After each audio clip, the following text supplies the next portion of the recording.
హల్లెలూయా. ఈ లైవ్లో చూస్తున్న మీ అందరికి కూడా నా హృదయపూర్వకమైన వందనాలు తెలియజేసుకుంటున్నాను. ప్రతి ఒక్కరికి పేరు పేరున నా హృదయపూర్వకమైన వందనాలు. సమయంలో వాక్యభావంలోకి వెళ్ళి వాక్యాన్ని చదువుకుందాం. యాకోబు పత్రిక 5వ అధ్యాయం 7వ వచనం చదువుకుందాం. సహోదరులారా, ప్రభువు రాకడ కొరకు ఓపిక కలిగి ఉండుడి. చూడుడి, వ్యవసాయకుడు తొలికరి వర్షమును కడవరి వర్షమును సమకూడు వరకు విలువైన భూఫలము నిమిత్తము ఓపికతో కాచుకొనుచు దాని కొరకు కనిపెట్టును కదా. ఈ చదవబడిన వాక్యం ద్వారా మా అందరితో కూడా సూటిగా మాట్లాడమని ఈ లైవ్ ద్వారా చూస్తున్న మీ అందరూ కూడా చిన్న ప్రార్థన చేసుకోండి. నేను కూడా చిన్న ప్రార్థన చేసుకుని వాక్యభావాలకు వెళ్దాం. పరిశుద్ధాత్మదేవుడా, సర్వశక్తిమంతుడా, సర్వాధికారి, సకల ఆశీర్వాదాల కారణభూతుడు, నా పరలోక రాజ్యానికి స్తోత్రాలు స్తోత్రాలు స్తోత్రాలు స్తోత్రాలు ప్రభా. ఈ సాయంత్రం వేళ ప్రభా, జూమ్ కాల్ ద్వారా ఈ లైవ్ ద్వారా చూస్తున్న బిడ్డలందరితో ఈ సమయంలో మీరు మాట్లాడిన ఆయన చదవబడిన వాక్యం ద్వారా మీరు వివరించండి తండ్రి. నీకు స్తోత్రాలు అయ్యా. నీ పక్షాన నిలవనగా ప్రభా అయ్యా, నన్ను నేను సిలువ చాటును మరుగుపరుచుకోండి. నీ ఆత్మతో అభిషేకించండి తండ్రి. నీవే నాకు తోడండి. నా నోటి బోరగా మీరు నాయన ప్రతి ఒక్కరితో మీరు మాట్లాడి ప్రతి విషయంలో కృప చూపి మీరే మహిమ గంట ప్రభావాలు పొందుకొనమని, ప్రతి ఒక్కరిని బలపరిచే శక్తివంతమైన మాటలు మాట్లాడమని యేసునామమున ప్రార్థించి అడిగి వేడుకొనుచున్నాను తండ్రి. ఆమేన్ ఆమేన్. Praise the Lord. హల్లెలూయా హల్లెలూయా. దేవునికి స్తోత్రం. సహోదరులారా, రాకడ కొరకు ఓపిక కలిగి ఉండుడి. చూడుడి, వ్యవసాయకుడు తొలకరి వర్షమును కడవరి వర్షమును చమకూడు వరకు విలువైన భూఫలము నిమిత్తము ఓపికతో కాచుకొనుచు దాని కొరకు కనిపెట్టును కదా. చూడండి, వ్యవసాయకుడు ప్రతి రైతు కూడా చేసే పని ఏంటంటే ముందుగా పొలాన్ని సదును చేసుకొని దాన్ని బాగు చేసుకొని దాన్ని చక్కగా అన్ని రకాలుగా సరి చేసుకొని పొలంలో విత్తనాలు వేస్తాడు. విత్తనాలు ఇత్తిన తర్వాత వర్షం కోసము ఎదురు చూస్తూ ఉంటాడు. వర్షం ఎప్పుడు పడిద్దా, ఎప్పుడు విత్తనాలు మొలకలు వస్తాయా అని చెప్పి ఎదురు చూస్తూ ఉంటాడు. ఆ తొలకరి వర్షమును కడవరి వర్షమును కురిపించేది మన దేవుడే కనుక ఆ వర్షం కోసం ఎదురు చూస్తూ వర్షం పడిన తర్వాత మొలకలు వచ్చిన తర్వాత ఆ మొలకల్ని జాగ్రత్తగా కాపాడుకుంటూ వాటికి బలం వేసి పైన చెట్లు కొంచెం పెరిగిన తర్వాత పైన వాటి మీద పురుగులు పట్టకుండా జాగ్రత్తగా కాపాడుకుంటూ అవి ఫలించే వరకు జాగ్రత్తగా కాపాడుతాడు. ఈ మధ్యలో మరలా వర్షం కోసం దేవుని వైపు ఎదురు చూస్తూ ఉంటాడు. మరి ఫలించాలంటే దేవుడి వర్షం కురిపించాలి కదా. అలాగా చూస్తూ ఉన్న దినాల్లో దేవుడు అలాగే చేస్తూ ఉంటాడు. ఫలించిద్ది, అంతా కూడా పంట చేతికి వచ్చింది. ఇంటికి వచ్చిన తర్వాత దేవునికి కృతజ్ఞతాస్తులు చెల్లించి రైతు సంతోషముగా ఉంటాడు. చూడండి, ఇత్తనం ఇత్తిన కాడి నుంచి రైతు ప్రతిదీ కూడా దేవుని మీద ఆధారపడి ఉండాల్సిందే, దేవుని వైపు చూసుకుంటూ ఉండాల్సిందే. ఆ భూఫలమును వచ్చేంతవరకు ఓపికతో ఎదురు చూస్తూ కాచుకొనుచు దాని కొరకు కనిపెట్టుకుంటూ ఉండాలి. అలాగే దేవుడు మన కొరకు వాగ్దానం ఇస్తాడు. ఆ వాగ్దానాల్ని మనలో ఫలించే వరకు ఓపికతో ఎదురు చూస్తూ ఉండాలి. వాగ్దానం ఇచ్చి నెరవేర్చేవాడు మన దేవుడు. అది మరుసటి రోజు నెరవేరవచ్చు, లేకపోతే కొన్ని సంవత్సరాలు పట్టవచ్చు. సహజంగా మనకి వాగ్దానాలు ప్రతి సంవత్సరం కూడా దేవుడు ఒక్కొక్కరికి ఒక్కొక్క రకమైన వాగ్దానాలు ఇచ్చాడు. ఒకరికి ఇచ్చిన వాగ్దానం ఒకరికి ఉండదు. మన ఆలోచనల బట్టే, మన తలంపులను బట్టే, మనం చేసే క్రియలను బట్టే మనకు వాగ్దానాలు ఇస్తాడు. ఆ వాగ్దానం కూడా మనలో ఫలిస్తుంది. అది ఎప్పుడు ఫలిస్తుందా, ఎప్పుడు మనలో నెరవేరిద్దా అని ఎదురు చూస్తూ ఉండాలి. వాగ్దానం అంటే ఏంది? దేవుని ఆశీర్వాదం. ఆశీర్వాదం మనం ఎప్పుడు చూస్తామా అని మనం ఓపికతో కనిపెట్టుకుంటూ ఉండాలి. ఎంత జాగ్రత్తగా కనిపెట్టుకుంటూ ఉండాలంటే మనం మన ఇళ్లలో సహజంగా చూస్తూ ఉంటాం.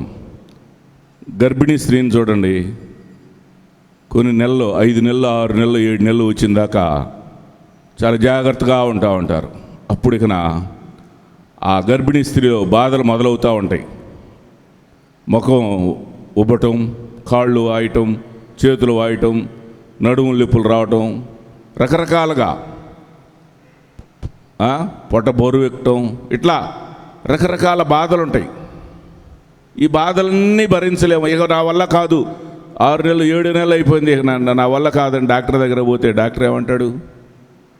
కానీ ఈ గర్భిణీ స్త్రీలో ఉంటుంది, ఇంకా నాకు ఈ 7 నెలలు తీసుకుంటే 7 నెలల్లో ఈ బిడ్డను తీపించుకుంటే శ్రేష్టమైన ఫలము నాకు దేవుడు ఇవ్వడు అని ఇంకా ఆ బాధలను భరాయిస్తూనే చాలా ఓపికతో ఎంతో బాధలు పడుతున్నా, ఎంతో ఇబ్బందులు పడుతూ ఉండా ఆ మిగతా 2 నెలలు కూడా ఎట్లా కొట్ట కంప్లీట్ చేస్తారు. 9 నెలలు నిండితే కానీ ఆ బిడ్డ బయటకు వచ్చిన తర్వాత ఆ ఫలాన్ని చూసి గర్భిణీ స్త్రీ ఎంత సంతోషంతో ఉంటుందో ఆ సమయంలో. ఆ బిడ్డ బయటకు వచ్చిన సమయంలో, ప్రసవించిన సమయంలో గర్భిణీ స్త్రీ ఎలా ఉంటుంది? అలాంటి ఆనందం కొరకు మనం కూడా ఎదురు చూడాలి. అలాంటి సంతోషం కొరకు మన వాగ్దానం నెరవేరబోతోంది.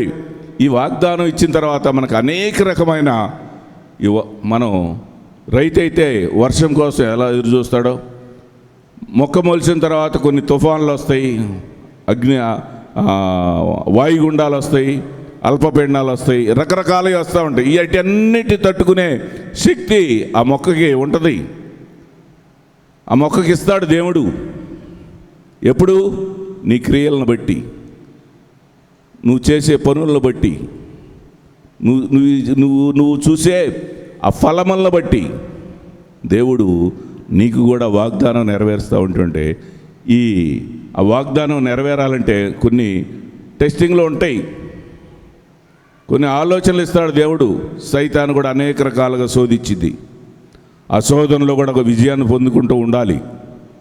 ఎప్పుడైతే ఆ విజయాన్ని పొందుకుంటూ ఉంటావో మనం ఆ వాగ్దాన ఫలాల్ని మనం అనుభవిస్తాం. ఖచ్చితంగా నెరవేరుతుంది. Praise the Lord. హల్లెలూయా. ఒకసారి మనం అందరం హల్లెలూయా చెప్దామా? Praise the Lord. ఎదురు చూడాలి. నాకెందుకు ఈ బాధ? నాకెందుకు? నేను దినదినము ప్రార్థన చేసుకుంటానే ఉన్నాను, వారానికి ఒకసారి చర్చికి పోతానే ఉన్నాను, అక్కళ్ళ చేత అన్నాళ్ళ చేత ప్రార్థన చేయించుకుంటా ఉన్నాను. ఎందుకని నాకు ఈ బాధలు వస్తున్నాయి, ఎందుకని నాకు ఇబ్బందులు వస్తున్నాయి అని చెప్పి నీ ఆలోచన రాకూడదు. నీవు దేవుని ఆశీర్వాదం పొందుకున్నట్టు కోసం, అంటే నీ వాగ్దాన ఫలం ఫలించుట కోసం దేవుని వైపు చూస్తూ ఉండాలి, ఎదురు చూస్తూ ఉండాలి. యోసేపు 17-18 సంవత్సరాల వయసులో యోసేపుకి దేవుడు వాగ్దానం ఇచ్చాడు. ఏమని? అన్నలందరూ నీకు సాగిలపడి నమస్కారం చేస్తారు అని చెప్పి. అది ఫలించాలంటే ఎన్ని సంవత్సరాలు పట్టింది? దాదాపు 40 సంవత్సరాల వయసులో ఉన్నప్పుడు యోసేపుకి అది 40 సంవత్సరాల వయసు అప్పుడు ఐగుప్తు రాజు దేశానికి ప్రధానమంత్రిగా అక్కడ. ఆ తర్వాత 2-3 సంవత్సరాలకు కానీ వాళ్ళ అన్నలందరూ యోసేపు దగ్గరకు రాగలిగారు. అంటే దగ్గర 24-25 సంవత్సరాలు పట్టింది. యోసేపుకి ఈలోపు ఎన్ని ఇబ్బందులే, అన్నీ శ్రమలే. ఎక్కడ కూడా ఐగుప్తి ప్రధానమంత్రి అయ్యేంత వరకు యోసేపు ఎక్కడ సంతోషంగా ఉన్నట్లుగా మనం ఎక్కడ బైబిల్లో చదవాలా. మొట్టమొదట అన్నలో యాకోబుకి చిన్నవాడు కనుక చిన్నటి నుంచే అల్లారు ముద్దుగా పెంచుతూ రంగురంగుల వస్త్రాలు ధరించుకుంటూ అతనికి కావలసిన అవి కొని పెడతా ఉంటూ ఎంతో అల్లారు ముద్దుగా పెంచుకుంటా ఉన్నాడు. అది చూడలేక అన్నలు ఇతన్ని చంపేయాలని చూస్తారు. కానీ దేవుని ఆత్మ ప్రేరేపణ కల్పించి రాహేలు చేత ఏమని చెప్పాడు? మన తమ్ముడిని మనం చంపుకోకూడదు అని చెప్పి ఆ గుంటలోంచి బయటికి తీసి విదేశాల వాళ్ళకి అమ్మేద్దాము అనే ఆలోచన కలిగించాడు. అక్కడి నుంచి ఐగుప్తులో ఒక కుటుంబంలో పని మనిషిగా చేరాల్సిన పరిస్థితి వచ్చింది. పని మనిషిగా చేరాడు. అక్కడ కూడా ఆ యజమానురాల చేత నింద మోపించుకుని జైల్లో పడ్డాడు. జైల్లో కూడా నానా రకాలుగా శ్రమలు పడతా ఉంటే కూడా జైలు అధికారి ఇతను చూసి దాని మీద కూడా ఆధిపత్యం ఇచ్చాడు. చివరికి ఆ జైలు నుంచి ఐగుప్తి రాజు చేత పిలిపించుకొని ఐగుప్తి రాజుకు తగిన విధంగా సమాధానం చెప్పడం వలన దేవుడు ఐగుప్తు రాజుకి ప్రధానమంత్రిని చేయగలడు. ఈ ఇచ్చిన వాగ్దానం నెరవేరాలంటే చూడండి ఎన్ని శ్రమలు వచ్చినాయో. మనకు కూడా అనేక రకాల శ్రమలు వస్తూ ఉంటాయి. మనకనే కాదు, మన పిల్లలకు కానీ, మన ఇంట్లో రకరకాలుగా శోధనలు సైతాన్ అనేక రకాలుగా శోధిస్తూ ఉంటుంది. కానీ వాటిలో మనం ఎప్పుడైతే దేవుని వైపు చూస్తూ ఆ శ్రమల నుంచి, ఆ శోధనల నుంచి విడిపించాలని చెప్పి మనం ప్రార్థనతో కూడిన ఆసక్తితో, శ్రద్ధతో మనం దేవుని వైపు చూస్తూ బ్రతుకుతామో అప్పుడు మనల్ని ఆ శోధనల నుంచి, ఆ శ్రమల నుంచి విడిపించి వాగ్దానాలు నెరవేర్చినట్టుగా దేవుడు చేస్తాడు. Praise the Lord. హల్లెలూయా. జూమ్ల ద్వారా చూస్తున్న ప్రియ సహోదరి సహోదరులారా, ఒక్కసారి మనం ఒక్కసారి ఆలోచిద్దాం. మన జీవితం ఎలా జరుగుతుంది? మనకు వాగ్దానాలు నెరవేరుస్తున్నాయా? దేవుడు ప్రతి సంవత్సరం ఒక్కొక్క వాగ్దానం ఇస్తూనే ఉంటాడు. ఆ వాగ్దానాలని నెరవేరుతున్నాయా లేదా? ఎలా ఉంది? మనం ఎలా దేవునిలో జీవించగలుగుతున్నాం అని మనం అట్లాంటి ఓర్పుతో, అట్లాంటి సహనంతో, అట్లాంటి ఓపికతో మనం ఎదురు చూస్తూ ఉండాలి. ఎప్పుడైతే అబ్రహాము చూడండి, అబ్రహాముకి 75 సంవత్సరాల వయసులో వాగ్దానం ఇచ్చాడు. ఏమని చదవండి. హెబ్రీయులకు రాసిన పత్రిక 6వ అధ్యాయము 15వ వచనంలో చదువుకుంటే, ఆ మాట నమ్మి అతడు ఓర్పుతో సహించి ఆ వాగ్దాన ఫలము పొందెను. ఆ మాట నమ్మి అతడు ఓర్పుతో సహించి ఆ వాగ్దాన ఫలము పొందెను. ఏమని ఆశీర్వదించాడు దేవుడు? నిశ్చయముగా నేను నిన్ను ఆశీర్వదించును, నిశ్చయముగా నిన్ను విస్తరింపజేతును అని చెప్పి దేవుడు అబ్రహాంకి వాగ్దానం ఇచ్చాడు. 75 సంవత్సరాల వయసులో వాగ్దానం ఇస్తే అబ్రహాము, శారా వాళ్ళు ఎప్పుడైతే దేవుని మాట నమ్మి ఫలానా ప్రాంతానికి పో, ఫలానా దేశానికి పో అని మన దేవుడు చెప్తా ఉంటే ఎక్కడికి పోయినా కూడా ఆశీర్వదిస్తామన్నాడు. భూఫలాలను ఆశీర్వదిస్తున్నాడు, గొర్రెలను ఆశీర్వాడు, మేకలను, వారు కలిగిన ప్రతిదీ, వారి ఆస్తులన్నింటినీ ఆశీర్వదిస్తూనే ఉన్నాడు. కానీ బిడ్డలు లేరు. దేవుడు వాగ్దానం అయితే ఇచ్చాడు. ఇచ్చిన వాగ్దానాన్ని నెరవేరాలంటే అబ్రహాం అయితే ఓర్పుతో, సహనంతో ఎదురు చూస్తూ ఉన్నాడు. విశ్వాసము గల మన ప్రతి ఒక్కరు అంటారు కదా, అబ్రహాము లాంటి విశ్వాసం అని. అబ్రహాము లాంటి విశ్వాసం మనం కలిగి ఉండాలి. ఆ విశ్వాసం ఎలా ఉంది? ఓర్పుతో, సహనంతో కలిగి నా తండ్రి నాకు ఇచ్చిన వాగ్దానాన్ని నెరవేరుస్తాడు అనే ఆశతో ఎదురు చూస్తూ ఉన్నాడు. ఇంకా ఇస్తాడు నాకు బిడ్డలు, ఇంకా ఇస్తాడు, నా తండ్రి నాకు ఇచ్చిన వాగ్దానాన్ని నెరవేరుస్తూ ఉన్నాడని. కానీ శారా అనుకుంటుంది, వీళ్ళు మామూలుగా ఏ ఏరియాలో అయితే ఉంటారో ఆ ఏరియాలో ఉన్నతమైన స్థితిలో ఉన్నారు కాబట్టి ఆ చుట్టుపక్కల ప్రాంతాల్లో పెళ్ళిళ్ళు అవుతున్నా, ఏదన్నా ఫంక్షన్లు జరుగుతున్నా వీళ్ళ దగ్గరికి వచ్చి వీళ్ళ ఆశీర్వాదాలు తీసుకుని వీళ్ళ ద్వారా ఏదో ఒక ప్రతిఫలం తీసుకొని పోవాలి. అలా ప్రతి ఒక్కరిని వీళ్ళు ఆశీర్వదిస్తారంటారు. ఎంతోమంది పెళ్ళిళ్ళు అవుతున్నాయి, ఎంతోమంది పిల్లలు పుడుతున్నారు, వాళ్ళ అన్నప్రాసనలు జరుగుతూ ఉండి అన్నీ చూస్తూనే ఉండారు. కానీ ఈ శారా అనుకుంటుంది, ఇవన్నీ జరుగుతానండి, మనకేరి, మనకి పిల్లలేరి, మన దేవుడు మనకు వాగ్దానం ఇచ్చాడుగా, ఎన్నాళ్ళు ఇంకా ఎన్నాళ్ళు అని చెప్పి అని అనుకుంటుంది. కానీ అబ్రహాం అయితే శ్వాసంతో ఎదురు చూస్తూ ఉన్నాడు. చివరికి 99వ సంవత్సరం అబ్రహాంకు వచ్చినప్పుడు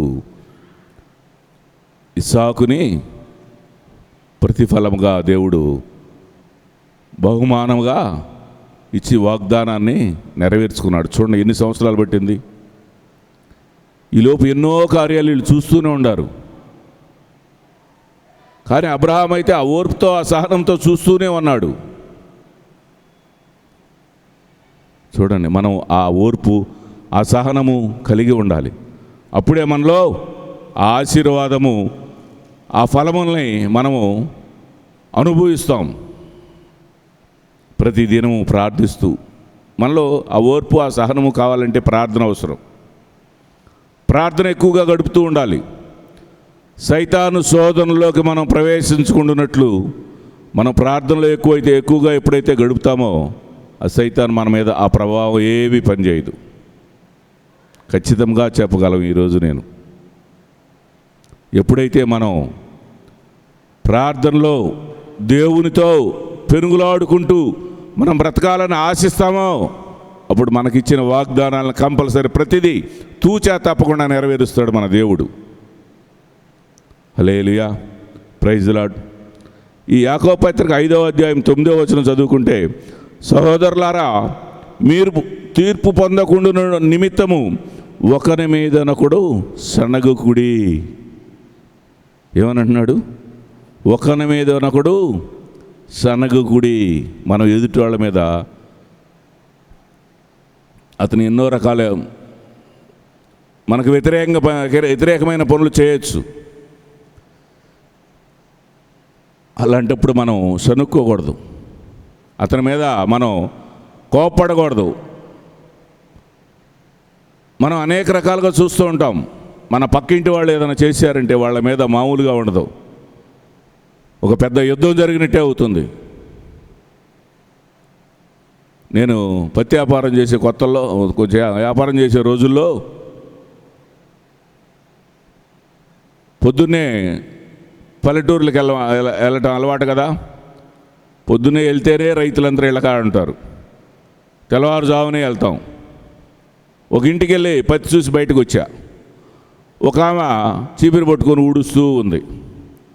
ఈ ఊడ్చేటప్పుడు ఇట్లా ఊడుస్తూ ఉంటే ఈ పక్కది ఇట్లా వచ్చి మళ్ళీ ఇట్లా అన్నప్పుడు కొంచెం ఆ పక్క పడింది.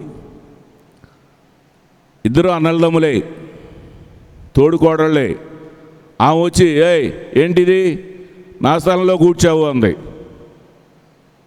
యథార్థంగా జరిగింది, నేను స్వతహాకు చూసా జాగ్రత్తగానండి. ఇది ఏంది నా స్థలంలో కూర్చావు, మా ఇంటి ముందు కూర్చావు అంది. ఏం లేదులే, ఇట్లా ఊడుస్తూ ఉంటే గబక్కన పడిందిలే అండి. ఏయ్ అది కాదు ఇది కాదని చెప్పి అసలు ఇరుసు పడింది ఆమె. ఆమె ఎప్పుడైతే అంత స్పీడ్గా మాట్లాడిందో వెనకమాల ఆయన భర్త వచ్చాడు. ఈ పక్క ఈమె భర్త కూడా వచ్చాడు. ఇద్దరు అన్నదమ్ములే. వాళ్ళిద్దరు అరుచుకుంటున్నారు. వీళ్ళు అరుచుకుంటా ఉంటే ఆ పక్క కొంతమంది ఈ పక్క కొంతమంది గుంపులాగా తయారయ్యారు. పోలీసులు స్టేషన్కి పోయారు, కోర్టుకు పోయారు. దీని గురించి నిజం యథార్థంగా జరిగిన సంఘటన ఇది. నేను భద్రాచలం దగ్గర ఇది జరిగింది. నాగినేని పురోలు రెడ్డిపాలెం ఊరి పేరు కూడా. ఆ ఊరిలో అలా జరిగింది చూడండి. కొద్దిగా అదే ఏముందిలే మనం కూడా ఊడ్చుకుంటాం కదని చెప్పి ఆమె ఓపికతో చీపురు తీసుకొని అది ఊడ్చుకుందనుకో అయిపోయింది. కానీ మనసులో ఏదో పెట్టుకొని ఆ కలవం అలా ప్రారంభిస్తే చూడండి ఎంతవరకు పోయిందో. అందుకనే దేవుడు చెప్తా ఉన్నాడు ఈరోజు, ఒకని మీదనొకడు సనగకుడి. అనేక రకాలుగా సనుక్కుంటూ ఉంటారు. ఏంటి ఇది అని చెప్పి సనుగుతూనే ఉంటారు, ప్రార్థన చేస్తూనే ఉంటారు, సనుగుతూనే ఉంటారు, అన్నీ జరుగుతూనే ఉంటాయి. సైతాన్ గడ అనేక రకాలుగా ప్రేరేపణ కల్పిస్తూనే ఉంటాడు. ప్రియ సహోదరి సహోదరులారా, కొంచెం ఓపికతో మీరు కూడా వినండి. ఓపికతో వింటున్నారా? హల్లెలూయా, హల్లెలూయా. మనము సనుక్కోకూడదు. ఎదుటి వాళ్ళ మీద అలా సనక్కూడదు. ఒక బ్యాంక్ ఆఫీసరు ఆ భార్య ఒక కూతురు ఉంది వాళ్ళకి. బ్యాంక్ ఆఫీసర్ మామూలుగా ఆయన డ్యూటీకి 10 గంటలకి మామూలుగా ఆయన ఇంట్లోంచి రెడీ అయ్యి బయటికి వెళ్ళిపోయాడు. తల్లి కూతురే ఉన్నారు ఇంట్లో. కుమార్తె 10 సంవత్సరాలు ఉంటాయి. అమ్మాయి ఒక రూమ్లో నుంచి 2 యాపిల్ పళ్ళు తీసుకొని వచ్చింది. తల్లి చూసింది ఆ 2 యాపిల్ పళ్ళు తీసుకురావటం. చూసి, అమ్మా నాకు ఒక యాపిల్ ఇవ్వా అని అంటే, ఏమన్నా చిన్న పాప ఏం చేసిందంటే, ఒక యాపిల్ పండులో సపక్కన ఒక పక్క మూలన కొరికింది. రెండోది కూడా కొద్దిగా కొరికింది. 2 యాపిల్ పళ్ళు కొరికేదలికి ఈ తల్లి అనుకుంది, అవతల గదిలో పోయి, నా మీద నీకు ఎంతో ప్రేమ ఉందని అనుకున్నాను. చిన్నగా తనలో తనకు గుణుక్కుంటుంది, నువ్వింత ప్రేమ లేనిదాను అని అనుకోలేదు. మీ నాన్నకన్నా నా మీదే ప్రేమ ఎక్కువ ఉందని నేను చిన్నప్పటి నుంచి అనుకుంటా ఉన్నాను. నా మీదే ప్రేమ ఇదా అని చెప్పి రకరకాలుగా దూషిస్తూ ఉంది. ఆమెలో ఆమె గుణుక్కుంటూ ఉంటుంది, ఆమెలో ఆమె సణుక్కుంటూ ఉంది. ఆ సణుక్కుంటూ ఉండే సమయంలో ఈలోపు ఈ కుమార్తె వచ్చి, మమ్మీ ఇదిగో ఈ కాయ సప్పగా ఉంది మమ్మీ, స్వీట్ లేదు మమ్మీ. ఈ 2వ కాయ స్వీట్ తెలియంగా భలే ఉంది మమ్మీ.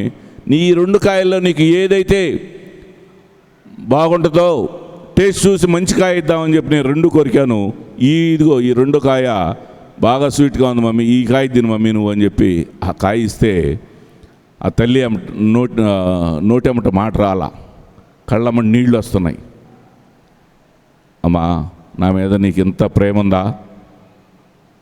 అయ్యో పొరపాటు నేను ఏదో ఆలోచించాను, అనవసరంగా నిన్ను దూషించానే అని చెప్పి ఎంతో బాధపడతా ఉంది. ఎంతో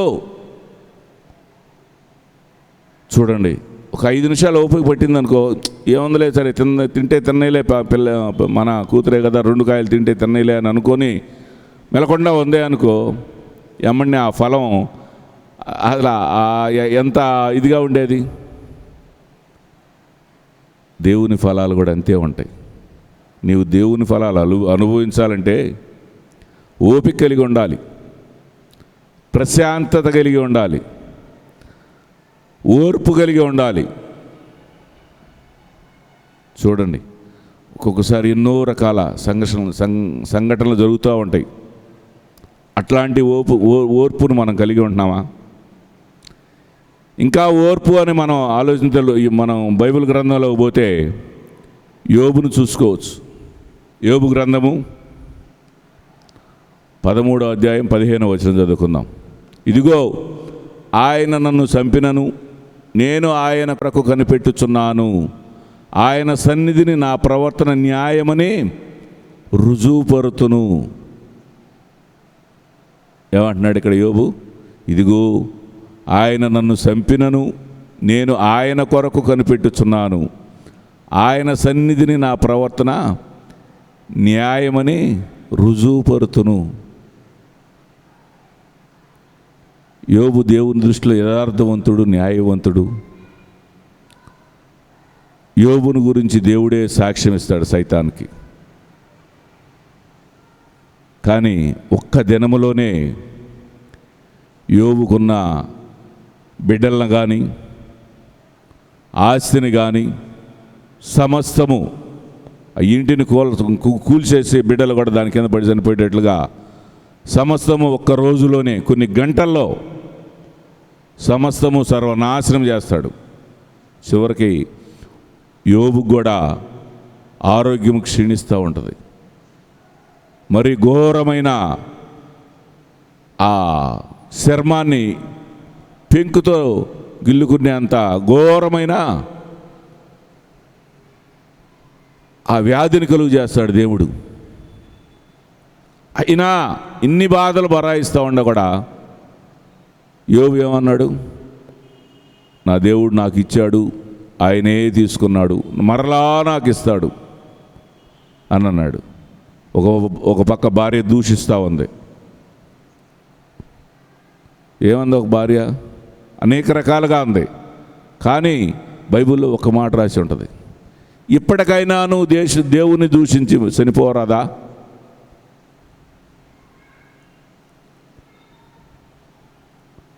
మూర్ఖురాలు మాట్లాడినట్లు మాట్లాడవాక. చూడు, మూర్ఖురాలు, నువ్వు భార్యను కూడా తిట్టట్లా, మూర్ఖురాలు మాట్లాడినట్టు నువ్వు కూడా మాట్లాడతావేంటి?